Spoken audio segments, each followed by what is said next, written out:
السلام عليكم ورحمة الله وبركاته. إن الحمد لله نحمده ونستعينه ومن يهده الله فلا مضل له ومن يضلل فلا هادي له وأشهد أن لا إله إلا الله وحده لا شريك له وأن محمدا عبده ورسوله أما بعد فإن خير الحديث كتاب الله وخير الهدي هدي محمد صلى الله عليه وسلم وشر الأمور محدثاتها وكل محدثة بدعة وكل بدعة ضلالة وكل ضلالة في النار فأعوذ بالله من الشيطان الرجيم بسم الله الرحمن الرحيم يا أيها الناس اتقوا ربكم الذي خلقكم من نفس واحدة وخلق منها زوجها وبث منهما رجالا كثيرا ونساء واتقوا الله الذي تساءلون به والأرحام إن الله كان عليكم رقيبا. عن عمر رضي الله عنه قال سمعت النبي صلى الله عليه وسلم قال يقول إنما الأعمال بالنيات وإنه لكل امرئ ما نوى فمن كان هجرته للدنيا يصيبها امرأة وهجرته إلى ما هاجر إليه متفق عليه. عن أبي هريرة رضي الله عنه قال قال رسول الله صلى الله عليه وسلم إن الله لا ينظر إلى صوركم أموالكم ولكن ينظر إلى قلوبكم وأعمالكم رواه مسلم. সমস্ত প্রশংসা জগৎ সম প্রতিপালক আল্লাহ সুবহানাহু ওয়া তাআলার জন্য, যিনি আমাদেরকে সর্বোত্তম জাতি মুসলিম হিসেবে মুসলিম পরিবারে জন্মগ্রহণ করার তৌফিক দিয়েছেন। বলি আলহামদুলিল্লাহ। আল্লাহ সুবহানাহু ওয়া তাআলার অগণিত প্রশংসা গুণকীর্তন জ্ঞাপন করছি যে আল্লাহ সুবহানাহু ওয়া তাআলা আমাদেরকে জুমার এই উত্তম শ্রেষ্ঠ দিনে একসাথ হওয়ার, আল্লাহ সুবহানাহু ওয়া তাআলার ইবাদতে শামিল হওয়ার তৌফিক দিয়েছেন। আলহামদুলিল্লাহ। দুরূদ এবং সালাম বর্ষিত হোক প্রিয় রাসূল মুহাম্মদ সাল্লাল্লাহু আলাইহি ওয়াসাল্লামের উপর, তিনার পরিবার, সহচর এবং কিয়ামত অবধি সকল মুমিন বান্দাবান্দির উপর। আজকে আমরা গুরুত্বপূর্ণ যে টপিকের উপরে কথা বলবো তা হচ্ছে যে ইখলাসুন নিয়াত, নিয়তের একনিষ্ঠতার উপরে। ইনশাআল্লাহ নিয়ত কি? নিয়ত হচ্ছে যে নাওয়া থেকে বীজ, যে বীজ থাকে জমিনের নিচে, আর নিয়ত হচ্ছে যে আমাদের অন্তরের মধ্যে লুকায়িত একটি জিনিসের নাম।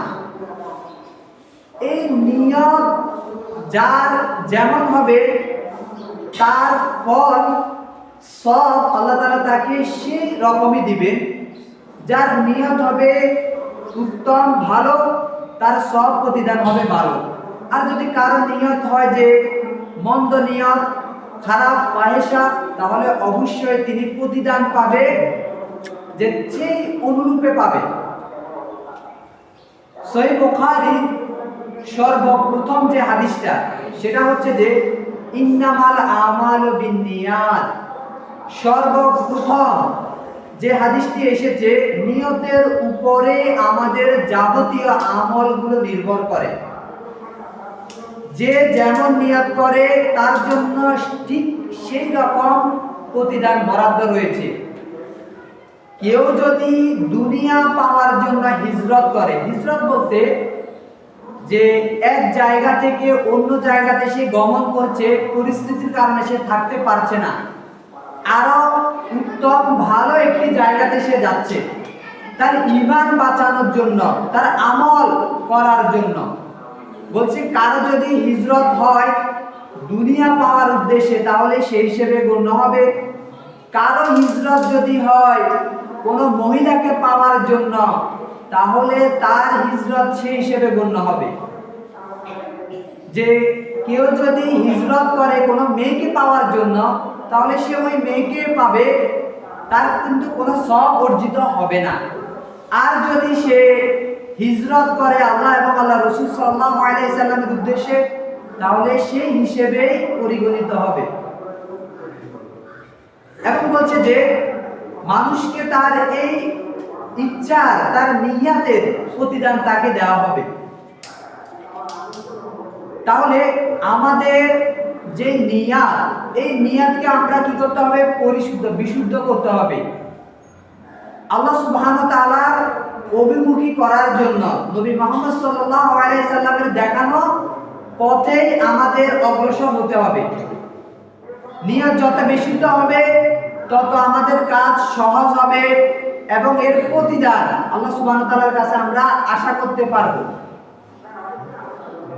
নবী সাল্লাল্লাহু আলাইহি সাল্লাম বলছে, এটি সহিহ মুসলিমের হাদিস, যে 6437 নাম্বার হাদিসে এসেছে, নবী সাল্লাল্লাহু আলাইহি সাল্লাম বলছে যে ইন্নাল্লাহা লা ইয়ানজুরু ইলা সুওয়ারিকুম, বলছে যে একজন ব্যক্তি তার আল্লাহ সুবহানাহু ওয়া তাআলা তার আকৃতির দিকে তাকায় না। তার কেমন আকৃতি, সুন্দর না সে বেটে, না লম্বা, না সুন্দর, না কালো, আল্লাহ সুবহানাহু ওয়া তাআলা এগুলো দেখে না। এবং ওয়া আমালিকুম, তার ধন সম্পদ কেমন আছে, আল্লাহ সুবহানাহু ওয়া তাআলা এগুলোর দিকে তাকায় না। তার কি সম্পদ আছে না নাই এটা দেখার বিষয় না। আল্লাহ সুবহানাহু ওয়া তাআলা যেটা দেখে তার অন্তরের দিকে, কুলুবিকুম, তার অন্তরের দিকে তাকায়, এবং তার আমাল, ওয়া আমালিকুম, তার আমল কেমন সে আমল করে, সে আমলের দিকে তাকায়। আল্লাহ সুবহানাহু ওয়া তাআলা দেখতে চায় যে আসলে আমরা কেমন আমল করছি, আমাদের অন্তরের পরিশুদ্ধি কেমন আমরা বজায় রাখছি, একনিষ্ঠতা আসছে কিনা আমাদের। আমরা যে আমলগুলো করি, এই আমলের তো একটি লক্ষ্য উদ্দেশ্য আছে। মানুষ জগতে যত কাজই করে তার পেছনে একটা লক্ষ্য উদ্দেশ্য আছে, হোক সেটা দুনিয়া, হোক সেটা পরকাল, কিন্তু তার একটা লক্ষ্য উদ্দেশ্য আছে। সে কোন উদ্দেশ্যে, কি কারণে সেই কাজটি করছে। যদি তার উদ্দেশ্য হয় দুনিয়া অর্জনের জন্য, হোক সেটা মানুষের টাকা পয়সা পাওয়া, হোক সেটা মানুষের সম্মান খ্যাতি অর্জন করা, যে উদ্দেশ্যে সে করবে সেই হিসেবে পরিগণিত হবে। আর যদি কেউ আল্লাহ সুবহানাহু ওয়া তাআলার সন্তুষ্টির জন্য করে, তাহলে সেটি আল্লাহ সুবহানাহু ওয়া তাআলা আমল হিসেবে সেটিকে গণ্য করবেন। সেটি যদি একনিষ্ঠতা বজায় থাকে, শুধু আমল করলে আল্লাহ সুবহানাহু ওয়া তাআলা যে কবুল করবে বিষয়টি তা নয়। আমাদেরকে আল্লাহ সুবহানাহু ওয়া তাআলা সৃষ্টি করেছে একমাত্র শুধুমাত্র তার ইবাদতের জন্য। আল্লাহ সুবহানাহু ওয়া তাআলা বলছে সূরা জারিয়াতের সূরা নাম্বার 51 আয়াত 56 নাম্বার আয়াতে, ওয়া মা খালাকতুল জিন্না ওয়াল ইনসা ইল্লা লিয়াবুদুন, আমি মানুষ এবং জিন জাতিকে সৃষ্টি করেছি কেবলমাত্র আমারই ইবাদত করার জন্য।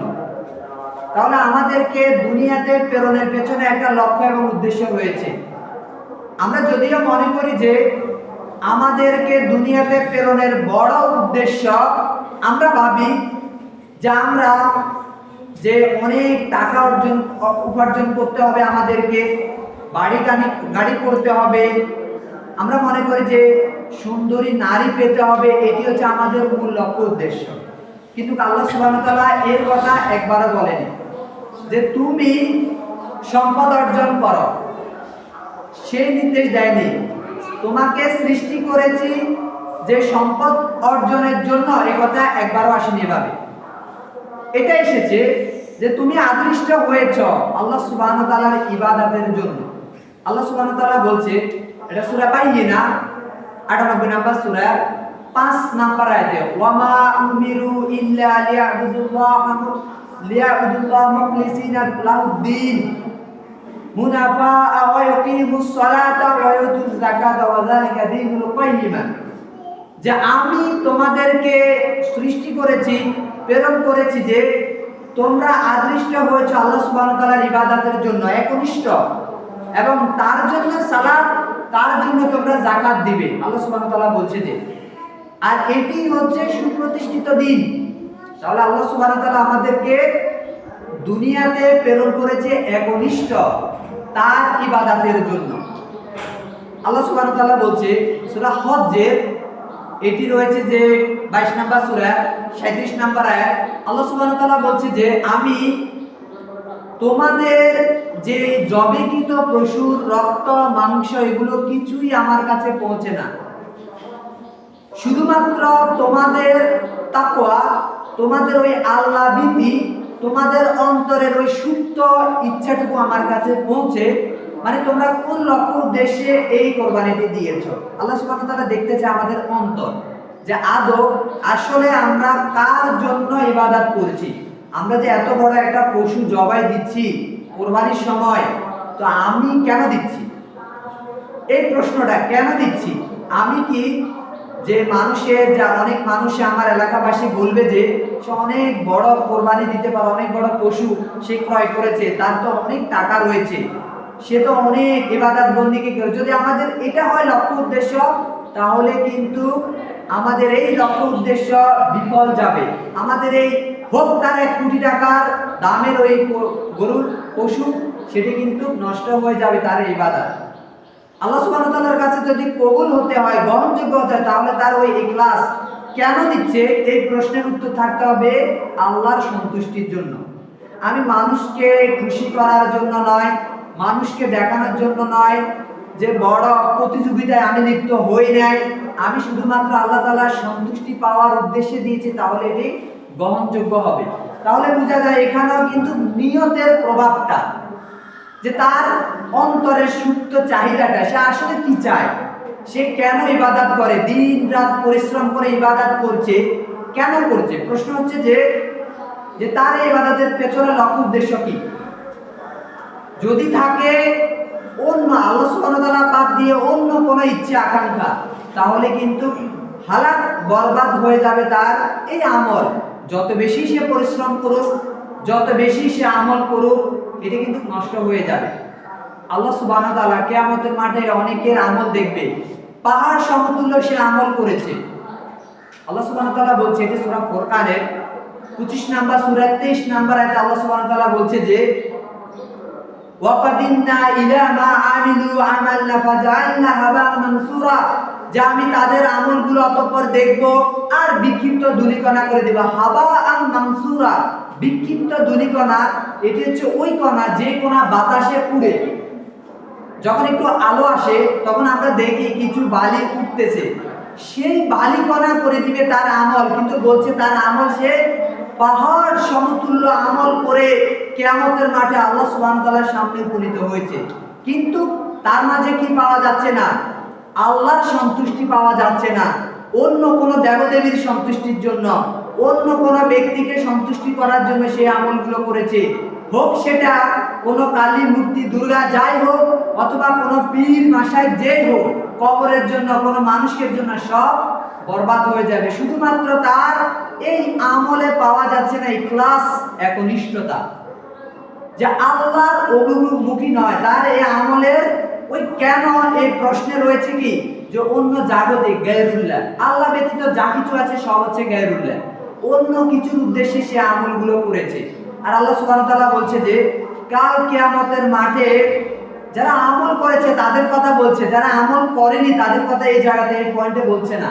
এটি হচ্ছে সূরা 88 নম্বর সূরা গাশিয়ার 3 এবং 4 নম্বর আয়াত। আমিলাতুন নাসিবা তাসলা নারান হামিয়া, অনেক আমলকারী রয়েছে ক্লিষ্ট ক্লান্ত, তারা হাঁপাচ্ছে, যে পেরেশান হয়ে গেছে আমল করে, তাদের মলিন ক্লিষ্ট ক্লান্ত কিয়ামতের মাঠে তারা উঠবে, তাদের আমলগুলো আল্লাহ সুবহানাহু ওয়া তাআলা হালাক বরবাদ করে দিবে, তারা জাহান্নামে দীক্ষিত হবে। নাউযুবিল্লাহ।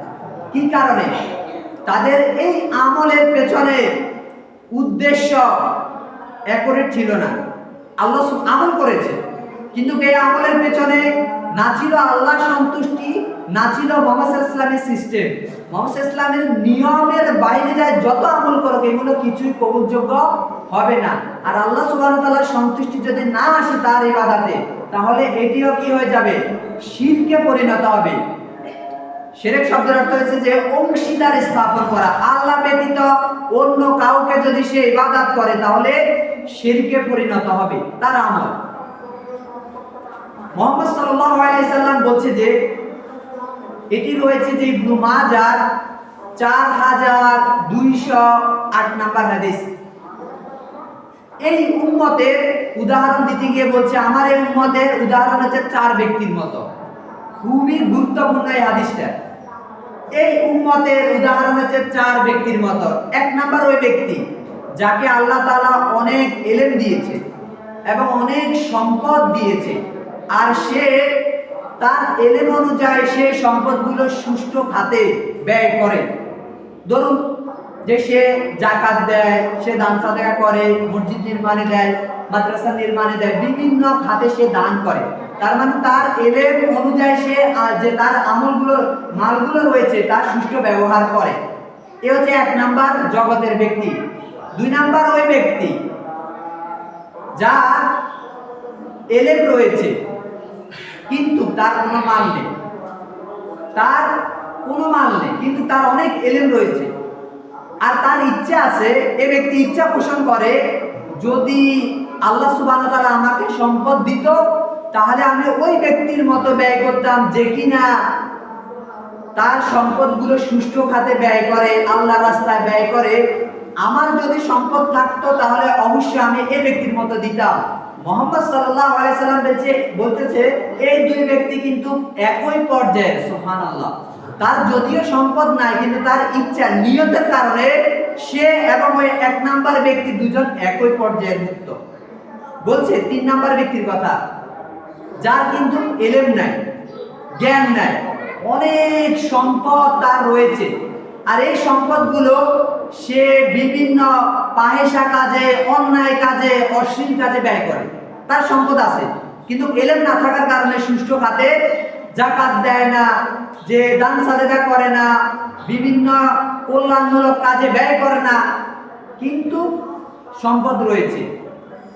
বলছে যে 4র্থ যে ব্যক্তি সে হচ্ছে যে যার ইলমও নাই, তার সম্পদও নাই, কিন্তু তার ইচ্ছে আছে যদি আমার সম্পদ থাকতো তাহলে 3 নাম্বার এই ব্যক্তির মতো আমিও অন্যায় কাজে, আমি আমার টাকা দিয়ে মদ খেতাম, আমার টাকা দিয়ে আমি সিনেমা হল নির্মাণ করতাম, মানে বিভিন্ন পয়সা কাজে আমি ব্যয় করতাম এই ব্যক্তির মতো, 3 নাম্বার এই ব্যক্তির মতো। মুহাম্মদ সাল্লাল্লাহু আলাইহি ওয়াসাল্লাম বলছে এই 3 নাম্বার এবং 4 নাম্বার এই 2 ব্যক্তি একই পর্যায়ে। নাউজুবিল্লাহ। শুধুমাত্র তার নিয়তের কারণে, অশ্লীল অন্যায় নিয়তের কারণে, খারাপ নিয়তের কারণে সে এবং 3 নাম্বার লোক একই পর্যায়ে রয়েছে। তার সম্পদও নাই কিন্তু তার খারাপ ইচ্ছা রয়েছে। আরেকটি গুরুত্বপূর্ণ হাদিস নিয়তের প্রসঙ্গে, এটি হচ্ছে যে সহিহ বুখারীতে এসেছে 7501 নাম্বার হাদিস। মুহাম্মদ সাল্লাল্লাহু আলাইহি সাল্লাম বলছে যে আল্লাহ তাআলা বলেন, তাহলে এটি হাদিসে কুদসি। যে হাদিসে মুহাম্মদ সাল্লাল্লাহু আলাইহি সাল্লাম বলেন যে আল্লাহ বলেন, এটা হাদিসে কুদসি। তো বলছে যে হে আমার বান্দাগণ, যে উম্মতের কথা বলছে মুহাম্মদ আল্লাহ সুবহানাহু ওয়া তাআলা বান্দাদের কথা বলছে যে তোমাদের মধ্যে যে ব্যক্তি অন্যায় কাজ করার জন্য সে নিয়ত করে, আর যদি সে এই অন্যায় কাজ, পাপ কাজটা আমার বড়ত্ব মর্যাদার দিকে তাকায় বাদ দেয়, তাহলে আমি আল্লাহ সুবহানাহু ওয়া তাআলা তার জন্য একটা নেকি লিপিবদ্ধ করি। সুবহানাল্লাহ। সে অন্যায় কাজের নিয়ত করেছে আর এই অন্যায় কাজ কিন্তু সে করছে না, আল্লাহর দিকে তাকায়, যে আল্লাহ সুবহানাহু ওয়া তাআলার বড়ত্ব মর্যাদার দিকে তাকায় সে বাদ দিয়েছে, বলছে যে আমি তাহলে তাকে একটা সওয়াব প্রদান করি। যদি সে এই পাপটা করে বসে তাহলে আমি তার জন্য একটা পাপ লিপিবদ্ধ করে ফেলি। যদি সে এই পাপটা করে ফেলে তাহলে একটা সে গুনাহ পেয়ে যায়। আর কেউ যদি ভালো কাজের নিয়ত করে তাহলে নিয়ত করার সাথে সাথে সে একটা সওয়াব পেয়ে যায়। সুবহানাল্লাহ। ওই সেটা করুক আর না করুক, ওই আমলটা তার জীবনে করুক, বাস্তবায়ন করুক আর না করুক, সে একটা প্রতিদান পেয়ে যাচ্ছে, সওয়াব পেয়ে যাচ্ছে। যদি সে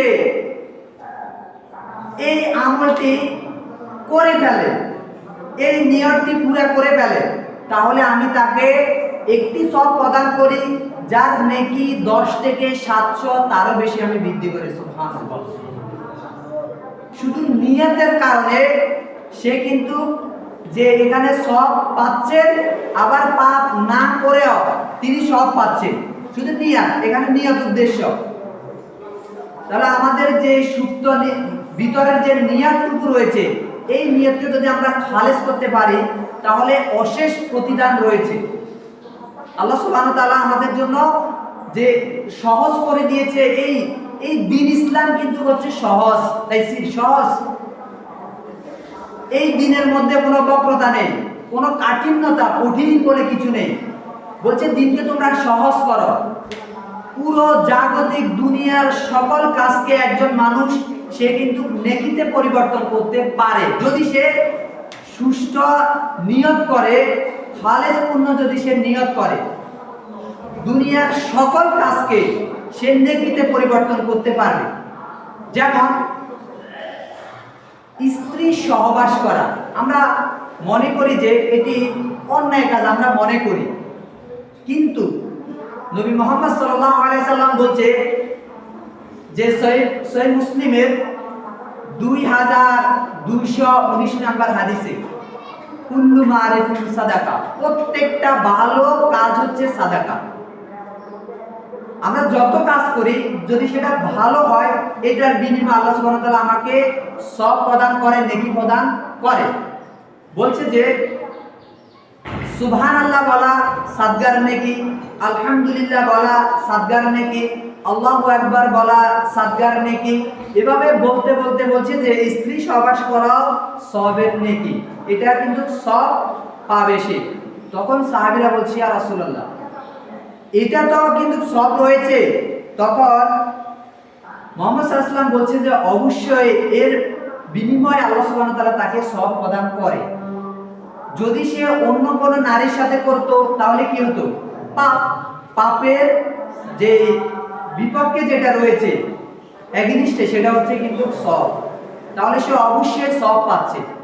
তার এই কাজটুকু সে সওয়াব পরিণত করতে পারছে নিয়তের কারণে, যে আমার এর মাধ্যমে আমি আমার যে দৃষ্টি সংযত করা, আমার লজ্জাস্থান হেফাজত করা, এবং যে আমার সন্তান দুনিয়াতে নেককার সন্তান আসার একটা পথ, যদি এই নিয়ত করে অবশ্যই সে নেকি পাবে।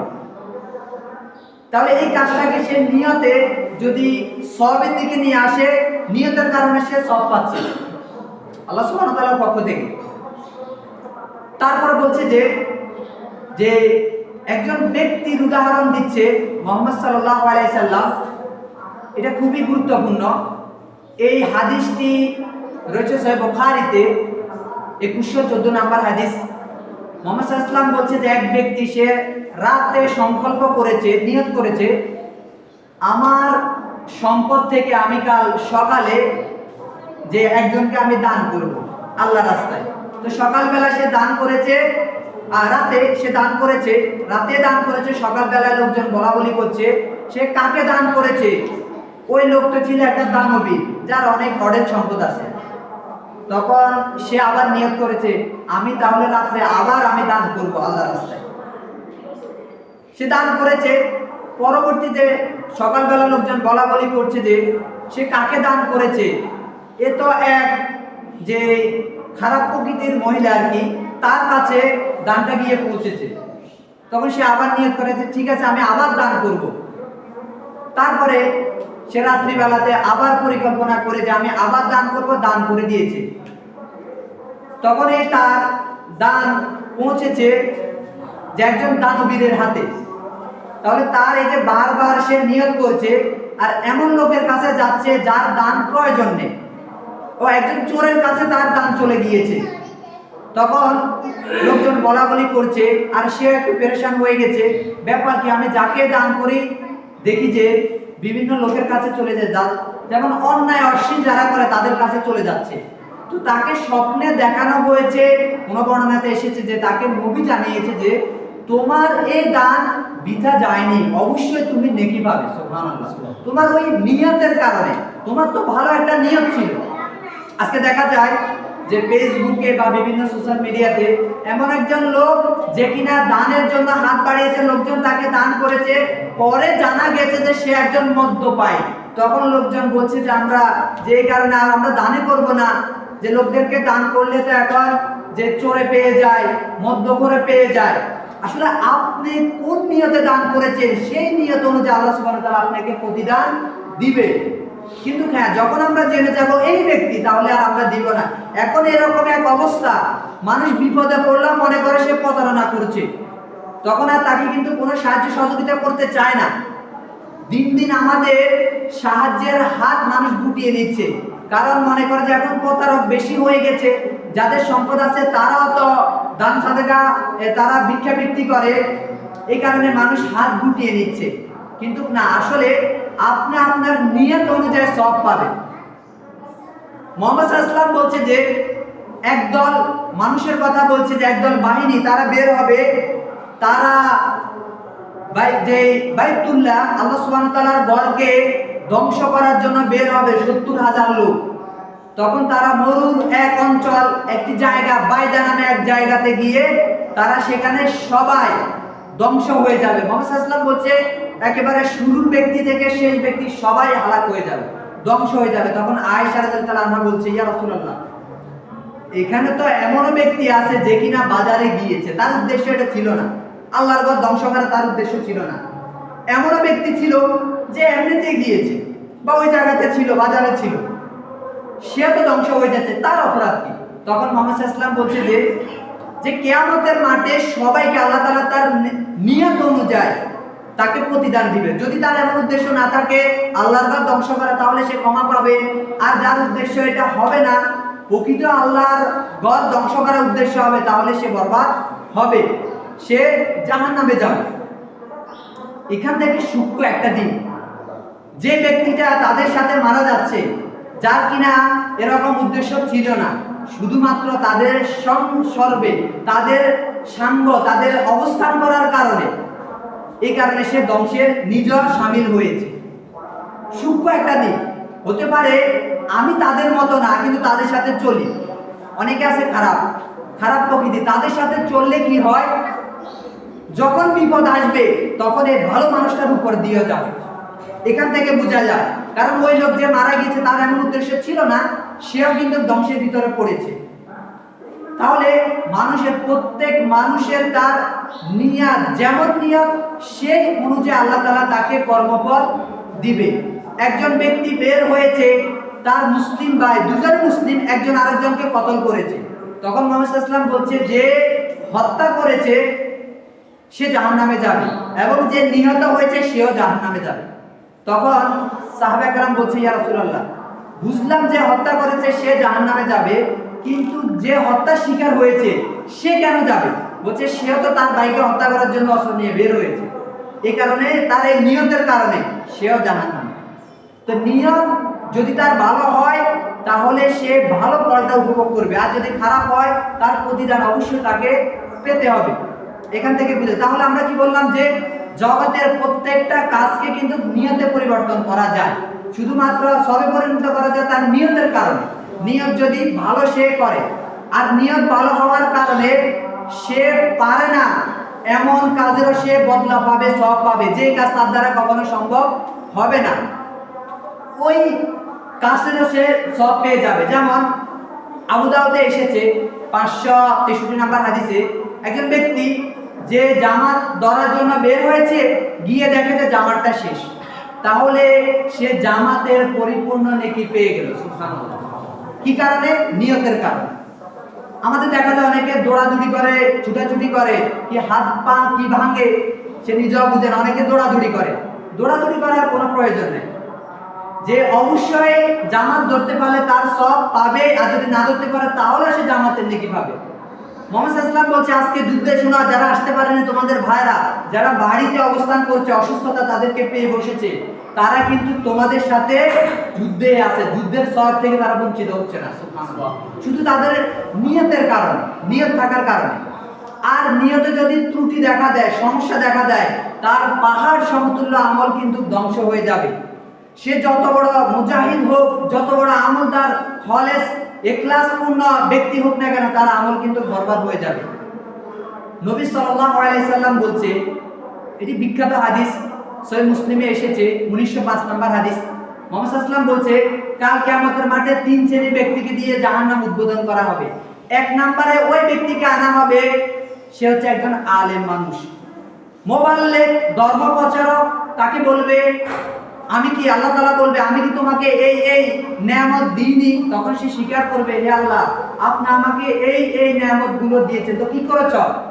আমি আপনার পথে আমি মানুষকে ডেকেছি, দিন প্রচার করেছি, আমি যে সে অনুযায়ী জ্ঞান অর্জন করে প্রচার করেছি। আল্লাহ তাআলা বলবে মিথ্যাবাদী, তুমি মিথ্যা বলছ, তুমি জ্ঞান অর্জন করেছ, মানুষ তোমাকে আলেম বলবে, কারি বলবে এই কারণে। তখন ফেরেশতারা তাকে নির্দেশ দিবে নিয়ে যাওয়ার জন্য, তাকে টেনে হেঁচড়ে নিয়ে জাহান্নামে নিক্ষেপ করবে। নাউজুবিল্লাহি মিন যালিক। আরেকজন ব্যক্তিকে আনা হবে যে কিনা অনেক বড়, যে মুজাহিদ, যে শহীদ হয়েছে, শহীদি ব্যক্তি। তো আল্লাহ তাআলা বলবে যে তোমাকে আমি কি এই এই নেয়ামতগুলো দিয়ে দিতে? সে স্বীকার করবে অবশ্যই আপনি আমাকে এই এই নেয়ামত দিয়েছেন, তো কি করেছ? আমি আপনার পথে আমি জীবনকে দিয়েছি, আমি শহীদ হয়েছি। আল্লাহ তাআলা বলবে মিথ্যাবাদী, তুমি মিথ্যা কথা বলছ, তুমি শহীদ হয়েছ, মানুষ তোমাকে শহীদ বলবে এই কারণে। আজকে ফেরেশতারা তাকে টেনে হেঁচড়ে নিয়ে জাহান্নামে নিক্ষেপ করবে। নাউজুবিল্লাহ। আরেকজন ব্যক্তিকে আনা হবে, 3 নাম্বার ব্যক্তি, সে ছিল দুনিয়ার দানবী। তো বলবে আমি তোমাকে এই এই নেয়ামত দিইনি। সে স্বীকার করবে, হে আল্লাহ আপনি আমাকে এই এই নেয়ামতগুলো দিয়েছেন, তো কি করেছ? আমি আপনার পথে আমি অঢেল দান করেছি, আপনার রাস্তায় দান করেছি। আল্লাহ তাআলা বলবে মিথ্যাবাদী, তুমি মিথ্যা বলছো, যে তুমি দান করেছো এই কারণে মানুষ তোমাকে দানবীর বলবে, তোমাকে অনেক বড় প্রশংসার খ্যাতি অর্জন তুমি করবে, এই কারণে তুমি দান করেছো, লোকদেরকে শুনিয়ে শুনিয়ে তুমি দান করেছো। আজকে তাকে টেনে হিঁচড়ে নিয়ে জাহান্নামে নিক্ষেপ করবে। নাউজুবিল্লাহি মিন যালিক। এই 3 ব্যক্তি দুনিয়ার শ্রেষ্ঠ ইবাদত নিয়ে উপস্থিত হয়েছে, আলেম, যার উপরে আর কোনো হতে পারে না, এবং দানবী, সব থেকে দানবী এবং শহীদি ব্যক্তি, যে আল্লাহর রাস্তায় শহীদ হয়েছে সে, কিন্তু আজকে তার নিয়তে সমস্যা ছিল, নিয়তে ত্রুটি থাকার কারণে সকল আমলগুলো বরবাদ হয়েছে, সে জাহান্নামে আজকে দীক্ষিত হচ্ছে। কি কারণে? শুধুমাত্র তার নিয়তে ত্রুটি থাকার কারণে। আবু দাউদে আরেকটা হাদিস এসেছে, খুবই গুরুত্বপূর্ণ, 1516 নম্বর হাদিস। এই হাদিসে নবী মুহাম্মদ সাল্লাল্লাহু আলাইহি ওয়াসাল্লাম বলছে যে একজন সাহাবী প্রশ্ন করেছে, ইয়া রাসূলুল্লাহ আমাদের মধ্যে একজন মানুষ যে জিহাদে এসেছে, আল্লাহর রাস্তায় জিহাদ করার জন্য এসেছে, তার উদ্দেশ্য জিহাদ করা এবং দুনিয়ার অর্জন, সম্পদ অর্জন করা। এটা খুবই গুরুত্বপূর্ণ হাদিস আমাদের জন্য। কি বলছে? যে আমি যদি জিহাদ করতে যাই এবং সাথে সাথে এই নিয়তটাও রাখি দুনিয়ার সম্পদগুলো আমি পাবো, তাহলে কি আমার জিহাদ গণ্য হবে? আমি কি শহীদ হতে পারবো বা আমি কি সব পাবো? বলছে যে না, তোমার কোনো সব প্রতিদান তুমি পাবে না, কারণ তোমার উদ্দেশ্য দুনিয়া। ইবাদতের মধ্যে যখন দুনিয়াটা ঢুকে পড়ে তখন কিন্তু ইবাদত ধ্বংস। যেই কোনো ইবাদত, প্রত্যেক দুনিয়ার ভালো কাজ হচ্ছে ইবাদত। আমরা মনে করি সালাত পড়া ইবাদত, যাকাত দেওয়া ইবাদত, আর অন্যান্য কাজ, সাংসারিক এই সকল কাজ, এগুলো সব আমাদের ব্যাপার আমরা মনে করি, কিন্তু না, জগতের সব কিছু হচ্ছে যে ইবাদত। ইমাম ইবনুল কাইয়্যুম জাওজিয়া তার গ্রন্থ আয-যিকরুল্লাহ, আল্লাহ জিকির, এই গ্রন্থে উনি বলছে যে এমন কোন জিনিস না যার মধ্যে ইবাদত করা যায় না। শুধু আমি পেয়েছি 2টা জিনিস, 2টা কি 3টা জিনিস আমি পেয়েছি, 3টা জিনিস পেয়েছি, এর মধ্যে ইবাদত নাই। আর না হলে জগতের সব কিছুর মধ্যে ইবাদত আছে। ওই 3টা জিনিস কি? তিনি বলছেন যে যখন আমরা টয়লেট ছাড়ি তখন কিন্তু ইবাদত করা যায় না, এবং যখন স্ত্রী সহবাসে লিপ্ত থাকি তখন কিন্তু ইবাদত করা যায় না, এবং যখন ঘুমিয়ে থাকি তখন ইবাদত করা যায় না। কিন্তু তিনি বলছে যে হ্যাঁ যায়, শুধুমাত্র এই 3টা সেক্টরে তার নিয়তের কারণে সে ইবাদত অর্জন করতে পারে। একজন ব্যক্তি রাতে শুয়েছে, ঘুমাচ্ছে, যে আমি তাহাজ্জুদ ধরবো, আমি ফজর ধরবো, এই নিয়তে ঘুমিয়েছে, সারা রাত তার এই ঘুমটুকু ইবাদতে পরিণত হয়েছে। সুবহানাল্লাহ।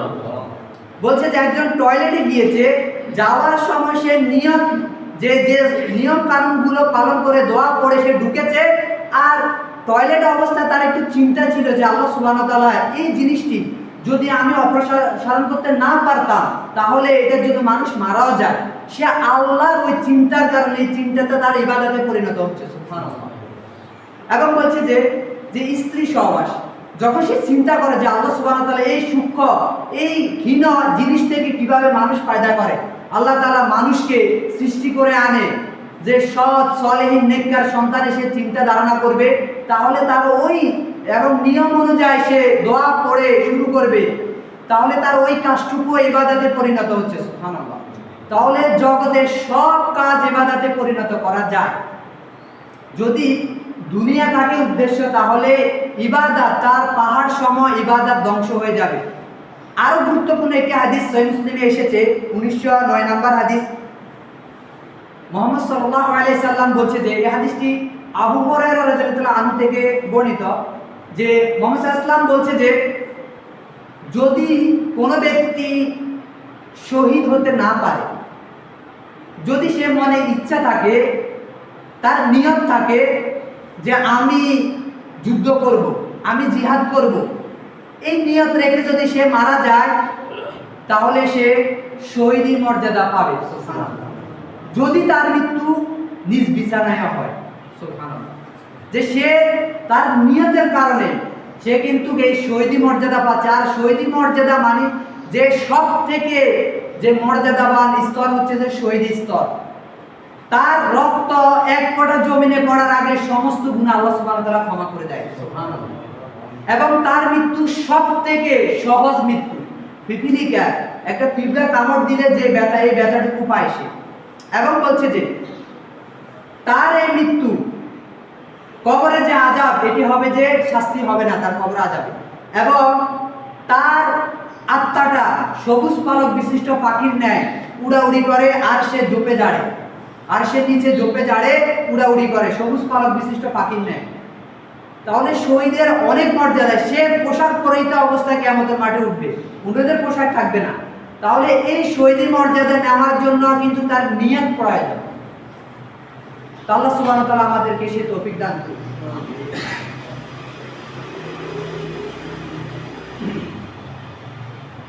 আলহামদুলিল্লাহি রাব্বিল আলামিন ওয়াসসালাতু ওয়াসসালামু আলা মান লা নাবিয়্যা বা'দা, আম্মা বা'দ। তো আমরা বলছিলাম যে নিয়তের একনিষ্ঠতা নিয়ে, যে আমাদের যত আমল আমরা দুনিয়াতে করি, প্রত্যেক আমলের পেছনে সূত্রে একটি নিয়ত থাকা, যে আমি কেন করেছি। যদি আমি আল্লাহর সন্তুষ্টি, আল্লাহর রেজামন্দি, আল্লাহর খুশির জন্য করে থাকি, তাহলে অবশ্যই আল্লাহ সুবহানাহু ওয়া তাআলা আমাকে কি দিবে? প্রতিদান দিবে। আল্লাহ সুবহানাহু ওয়া তাআলা বলছে যে সূরা শামসে 91 নম্বর সূরা, যে 8-9 নম্বর আয়াতে আল্লাহ সুবহানাহু ওয়া তাআলা বলছে যে যে কদ আফলাহাল যে মান তাযাক্কাহা, বলছে যে ওই ব্যক্তি যে তার জীবনকে মোড় ঘুরিয়ে ফেলেছে, পরিবর্তন করে নিয়েছে, তার আত্মাকে পরিশুদ্ধ করেছে, মানে তার নিয়ত, তার মন মাইন্ডকে পরিবর্তন করে ফেলেছে, সে হচ্ছে সফলকাম। সুবহানাল্লাহ। এবং বলছে ওই আত্মা কলুষিত হয়েছে, হালাক বরবাদ ধ্বংস হয়েছে, যে পাপিষ্ঠ কাজে তার অন্তরকে নিয়ে ফেলেছে। তো এই অন্তরকে পরিবর্তন করা, দ্বীনের অভিমুখী করা, এটা হচ্ছে সব থেকে গুরুত্বপূর্ণ। এবং বলছে যে তার অন্তরটা পরিশুদ্ধ হয়েছে। আর আল্লাহ সুবহানাহু ওয়া তাআলা কিয়ামতের মাঠে যে কলবুল সালিম, যে একনিষ্ঠ পরিশুদ্ধ বিশুদ্ধ অন্তর ছাড়া আল্লাহর সাথে সাক্ষাৎ করা যাবে না। অন্তরকে ইখলাসপূর্ণ করতে হবে। আলা লিল্লাহি দীনুল খালিস, 39 নম্বর সূরা, সূরা জুমার 3 নম্বর আয়াতে আল্লাহ তাআলা বলছে যে আল্লাহ বিশুদ্ধ ছাড়া আল্লাহ গ্রহণ করে না। আল্লাহর ইবাদতে একনিষ্ঠতা দরকার, বিশুদ্ধতা দরকার। তাই আমরা বলবো যে আমাদের ইবাদত বন্দেগীতে আমরা একনিষ্ঠতা বজায় রেখে আল্লাহর রিজামন্দির জন্য দান করি কি ইবাদত করি, সব আল্লাহর খুশির জন্য করতে হবে। ওয়াকির দাওয়ানা আলহামদুলিল্লাহি রাব্বিল আলামিন ওয়াসসালামু আলাইকুম ওয়া রাহমাতুল্লাহি ওয়া বারাকাতুহু।